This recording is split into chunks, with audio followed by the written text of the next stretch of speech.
why Trump's team just doesn't return the boxes they shipped to Mar-a-Lago. Because the answers they get back are not simply, oh, fine, yeah, we'll send that to you, we'll figure it out. It becomes sort of an increasingly acrimonious discussion, an increasingly argumentative discussion. It's obviously an incredible moment, right?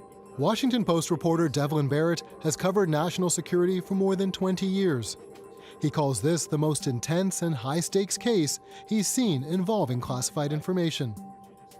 As the months pass and as letters go back and forth, what happens is the conversation gets more contentious and more combative.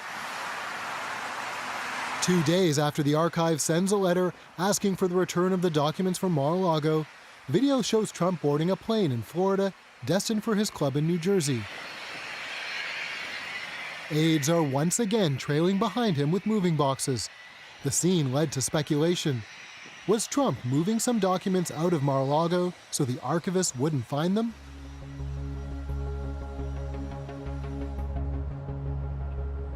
It would be almost a year before Trump's team finally agrees to return some documents.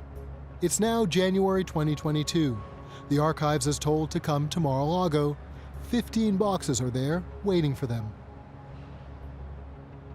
And that's when things really get a little crazy, because as the archivists go through those boxes, they realize that sort of scattered throughout in not really any discernible system or pattern or purpose is a lot of classified information, more than 100 different classified documents. In February 2022, the archivists make a fateful decision. Overwhelmed by the intelligence information before them, they ask the Justice Department to step in. The FBI also starts going through the material. They find top-secret documents so sensitive that you need special access to even read them. This morning, former President Donald Trump is at the center of a new grand jury investigation. The Justice Department is now looking into the alleged mishandling of classified documents. What's in the documents isn't publicly known, but the FBI and DOJ see enough to start a criminal investigation into Donald Trump and how the top-secret information was moved and stored. The grand jury issues a subpoena asking for any more documents the former president has with top-secret markings. That's an important moment, because at that point, you're really not asking anymore. You're telling. A subpoena is telling someone to do something. And it's from a grand jury, so you know this is potentially a criminal matter. In June, the Trump team relents, admitting they do have more documents. Once again, they invite investigators back to Mar-a-Lago. Justice Department officials go look at the storage room where everyone's understanding is that these things had been kept. And in the storage room, according to court records, at one point the investigators want to look in some of the boxes they see, and they're told they can't. Instead, a Trump lawyer hands them one sealed envelope with more documents. Trump's team insists that's all there is.